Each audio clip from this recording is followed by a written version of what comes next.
Halo, sahabat Profituter, dimanapun kalian berada. Kembali lagi bersama saya di sini, Mandi Dupiandika SSI Magister Manajemen, dalam channel kesayangan kita semua, Profituter.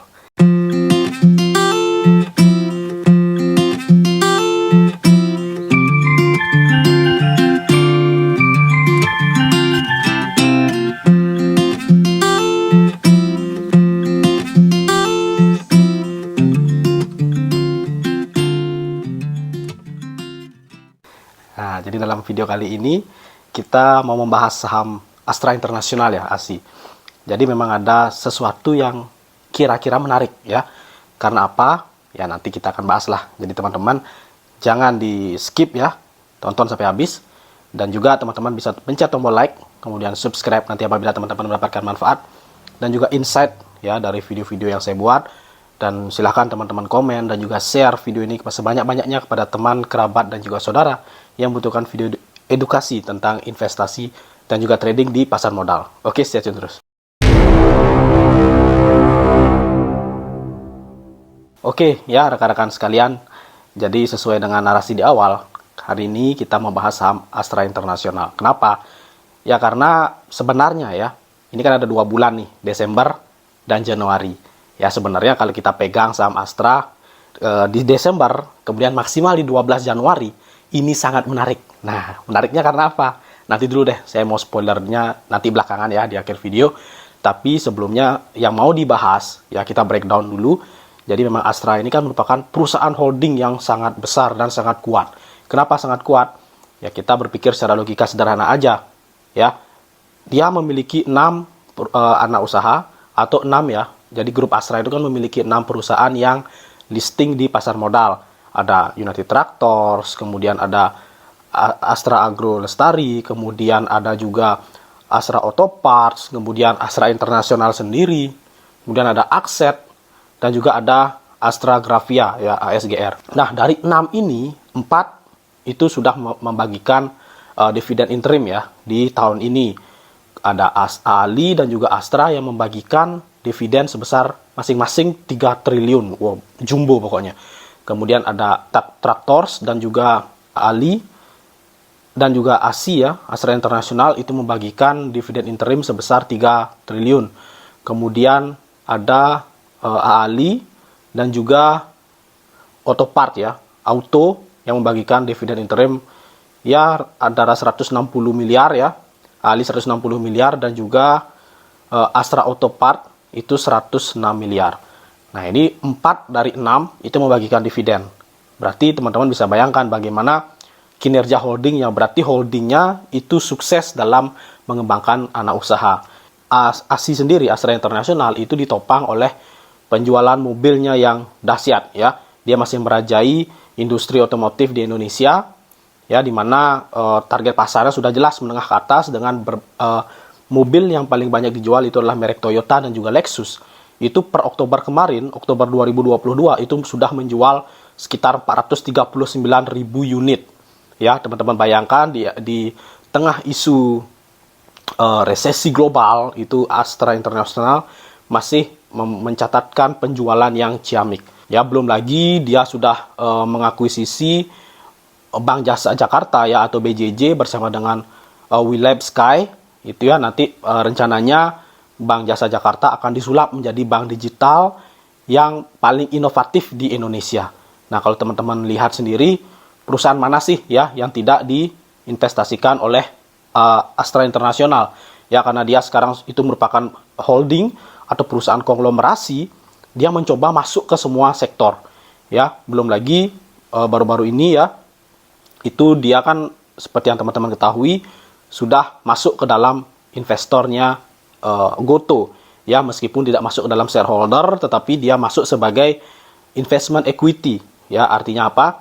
Jadi investment equity itu dia masuk sebelum si Gotoh ini kan IPO ya. Sebelum IPO dia sudah masuk, dia sudah menginvestasikan total 150 juta dolar plus 100 juta dolar tambahan ya, total sekitar 250 juta dolar. Itu jadinya dia masuk sebagai investor equity ya, di mana dia tidak mendapatkan capital gain tetapi dia mengantisipasi capital gain tadi atau dividen tadi dengan memanfaatkan nilai wajar ya. Jadi keuntungan dan kerugian dari investasi Astra di GoTo itu disebabkan oleh penyesuaian harga wajarnya, ya, yang dimana lebih tepatnya adalah naik turun harga sahamnya itu ya pasti akan menyebabkan naik turunnya atau valuasi dari nilai wajarnya itu, harga wajar GoTo, atau valuasi dari nilai investasi Astra di GoTo itu akan naik atau turun, ya. Seperti yang kita ketahui, kalau 250 juta dolar, ya, itu berarti ada sekitar 3,5 triliun, ya, 3,5 triliun, dan itu sudah masuk ke GoTo sebelum GoTo IPO, ya. Sekarang setelah dia IPO, kemudian di semester pertama 2022 kemarin, itu investasi atas nilai wajar, ya, Astra di GoTo itu meningkat sekitar 3,37 triliun. Ya, walaupun di kuartal ketiga kemarin itu keuntungan nilai wajar atas investasi Astra di GoTo itu turun menjadi sekitar hanya 1,08 triliun, ya. Jadi turun keuntungannya, tidak rugi, dan keuntungan ini pun belum direalisasikan, ya. Jadi itu masih hanya sebatas keuntungan di atas kertas, karena memang bentuk investasi Astra di GoTo itu adalah merupakan equity investment. Nah, tetapi yang jadi perhatian di sini adalah kalau Astra berinvestasi, ya, itu pasti tidak mau rugi. Kenapa? Karena perusahaan sebesar Astra itu tidak mungkin atau tidak bisa asal-asalan dalam memilih perusahaan yang mau diinvestasikan. Ya, seperti yang tadi sudah diceritakan bahwa jarang sekali Astra ini rugi. Ya, yang paling-paling hanya keuntungan saja yang menurun, tetapi tetap untung kan. Dari yang nilai investasi 3,5 triliun, ya, di semester pertama 2022 sudah untung 3,7 triliun, berarti sudah untung lebih dari 100%. Walaupun sekarang turun menjadi 1 triliun, berarti keuntungannya hanya 30%. Dan ini masih dikategorikan untung. Ya, nanti apakah setelah di lock up-nya dibuka, ya, lock up dari saham GoTo ini dibuka, yang artinya di mana para investor diperbolehkan menjual. Sekarang pilihannya apakah Astra akan menjual atau tidak. Yang saya juga tidak tahu, ya, tidak mempunyai kapabilitas di sana, tetapi kita akan perhatikan bahwa kalau Astra menjual, ya, seluruh saham GoTo, berarti saham GoTo pasti akan lebih ambles lagi. Ya, itu sah-sah aja sih bagi mereka, karena mereka sudah untung dan mereka masih punya startup lain yang mungkin akan dibangun, ya.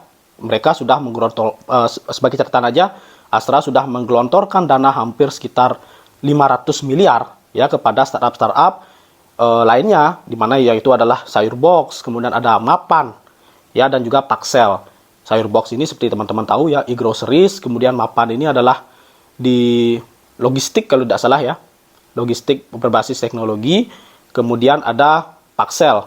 Paxelnya yang logistik, Mapan ini adalah jual beli dalam bidang sosial, ya, tetapi masih dalam kategori digital. Nah, apakah nanti dia kalau menjual saham GoTo turun, kemudian dia ingin meng-IPO-kan, ya, saham-saham startup lainnya, yaitu terserahnya mereka. Tapi kalau kita lihat tanda-tandanya, kalau misalkan nanti mereka keluar, ya berarti mereka sudah merealisasikan keuntungan, ya, selepas dari apakah saham GoTo nanti akan turun atau tidak sebagai akibat kalau penjualan kalau Astra International menjual sahamnya. Yaitu kita tidak bisa mengatur kan, tapi kita bisa lihat kalau mereka Astra keluar berarti dia sudah merealisasikan keuntungan, ya, karena Astra keluar itu pasti karena untung. Jarang sekali dia keluar karena rugi. Ya, meskipun kalau kita melihat, ya, keuntungan 1 triliun, kemudian melihat harga saham GoTo sekarang yang turun, ya mungkin kita akan tergiur lagi untuk membeli di bawah lagi kan, untuk menambah kepemilikan lagi, agar kita bisa lebih banyak cuannya nanti. Tetapi ini dikembalikan kembali kepada analis dari perusahaan Astra, ya, apakah dia mau menambah atau nanti keluar. Dan ini akan ditentukan setelah lock up-nya dibuka. Nah, jadi bisa kita lihat bahwa Astra ini merupakan perusahaan holding, ya, holding yang sangat besar, sangat kuat. Jadi dia mau milih saham itu berdasarkan pertimbangan yang matang, pertimbangan yang kuat, analisa yang mumpuni ya sebelum mereka masuk ke sebuah saham ya, sebuah perusahaan. Entah itu dia dalam bentuk investment equity atau memang untuk sebagai shareholder ya, untuk mendapatkan capital gain dan juga dividen. Nah, belum lagi kemarin dia mulai masuk ke Hermina ya, saham Hermina. Karena apakah tujuannya nanti untuk disandingkan atau diintegrasikan dengan Halodoc ataukah sebagai penambah nilai jual properti ya, Astra Infra. Ya kita tidak tahu karena Astra Internasional memiliki banyak sekali ya perusahaan-perusahaan di bawahnya. Di infrastruktur ada, kemudian di perkebunan ada, ya digital ada, kemudian juga lain sebagainya ya, alat berat juga ada, berbagai macam dia masuk. Dan juga memang tujuan mereka masuk adalah untuk untung ya. Walaupun dia kelihatannya mengalami rugi, tapi rugi yang dimaksud adalah penurunan keuntungan ya, bukan rugi minus. Nah, yang terakhir juga baru-baru ini ya, artinya di 2021 kemarin ya, Astra kan baru menjadi pemegang tunggal atau sebagai pemilik mayoritas dari Akset ya. Teman-teman bisa tonton di video saya sebelumnya. Jadi menurut analisa ya, karena sekarang dia sudah menjadi pemilik tunggal dan juga pemilik-pemilik sebelumnya sudah dilengsarkan atau kasarnya dikeluarkan ya, jadi memang dia, si Astra ini sangat fokus di bidang infrastruktur dan konstruksi dengan mengakuisisi Akset ini ya. Teman-teman bisa tonton di video sebelumnya. Jadi intinya yang mau saya ceritakan di sini adalah holdingnya itu sangat kuat ya. Holding Astra sangat kuat. Kalau dia masuk itu adalah untuk menang ya, untuk untung. Seperti yang kita lihat di Goto itu juga sudah untung ya. Walaupun penurunan dari keuntungan itu terjadi, tetapi yang berkurang adalah untungnya, bukan menjadi rugi. Ya, terserah nanti dia mau keluar dari saham Goto atau tidak. Ya, itu juga masuk ke dalam evaluasi mereka. Ya, dalam berita yang dirilis oleh Astra sendiri bahwa rencananya Astra akan melakukan evaluasi terhadap investasi mereka di Goto.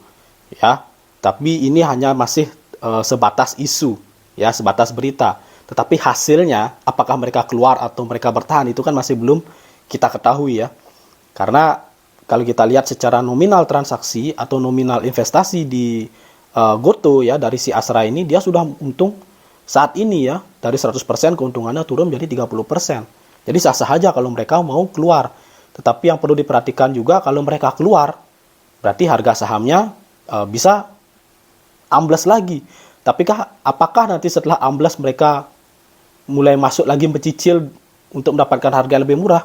Siapa yang tahu. Nah, setidaknya dari holding ini itu sangat kuat. Dan juga dari cerita dan narasi bahwa Astra ini merupakan holding yang sangat kuat, jadi bisa kita cermati dan juga bisa kita lirik ya saham ini untuk kita pegang ya. Artinya kita, kalau teman-teman sudah masuk, teman-teman mungkin bisa tahan ya untuk periode Desember, maksimal Januari tanggal 12 ya. Atau teman-teman yang mungkin baru masuk, bisa teman-teman pegang sesuai dengan periode yang tadi sudah disebutkan. Nah, jadi sebenarnya apa yang menarik setelah tanggal 12 Januari? Ya, jadi teman-teman biar lebih penasaran, nanti akan dijelaskan aja setelah tanggal 12 Januari. Ya, teman-teman stay tune terus. Ya, mungkin teman-teman pasang alarm nanti setelah tanggal 12 Januari, teman-teman lihat lagi update perkembangan video ini. Ya, sebenarnya apa sih ya? Apa sih spoiler yang dimaksud? Kenapa hanya spoiler aja yang dikasih gitu ya? Bukan cerita utuhnya. Ya, nanti biar teman-teman penasaran deh. Ya, setelah tanggal 12 Januari. Tetapi disclaimer on ya. Jadi ini bukan merupakan ajakan menjual dan juga membeli. Ya, kalau teman-teman untung, ya teman-teman silahkan nikmati keuntungannya sendiri. Tidak usah bagi-bagi dengan saya. Ya, tetapi kalau teman-teman rugi, jangan salahkan saya. Ya, karena ini merupakan analisa. Analisa, walaupun tadi ada menyebutkan periode, ya, banyak pertimbangannya. Kenapa bisa disebutkan periode ini? Ya, kenapa Desember sampai maksimal 12 Januari? Itu banyak pertimbangannya. Kalau salah, ya biarkan saya yang salah sendiri. Ya, teman-teman silahkan analisa ulang. Kalau teman-teman tertarik, silahkan cermati. Kalau tidak, silahkan wait and see. Oke, sampai di sini dulu ya penjelasan tentang saham Astra Internasional. Ya, semoga teman-teman mendapatkan wawasan ya tentang bagaimana kekuatan ya perusahaan konglomerasi atau holding ya dari Astra International ini, karena mereka bukan perusahaan yang main-main lagi. Meskipun dia banyak holdingnya, tapi Astra sendiri itu memiliki penjualan yang paling kuat ya. Dia berhasil menjual mobil dengan merek Toyota dan Lexus itu dengan sebanyak 439.000 unit total ya. Tapi ini juga ada termasuk dari Daihatsu dan lain sebagainya. Belum lagi dari sisi mobil motor listrik. Mereka sudah meluncurkan Honda ya, motor Honda listrik. Kemarin juga di event G20 kemarin sudah berkontribusi dengan menyumbangkan mobil listrik ya di event tersebut. Nah, ini memang luar biasa. Jadi fokusnya dari Astra sekarang adalah untuk konglomerasi ya, bukan lagi sebatas perusahaan individu ya. Nah, jadi teman-teman sampai di sini dulu ya. Semoga teman-teman mendapatkan wawasan dan juga insight baru. Silakan teman-teman nyalakan tombol lonceng dan tombol lonceng notifikasinya agar teman-teman menjadi yang pertama untuk mendapatkan update-update menarik dan juga video-video terbaru seputar dunia investasi dan pasar modal dan juga trading dari saya. Saya Madi Divyandika, SSC Magister Management. Mohon undur diri. See you on the next video. Bye.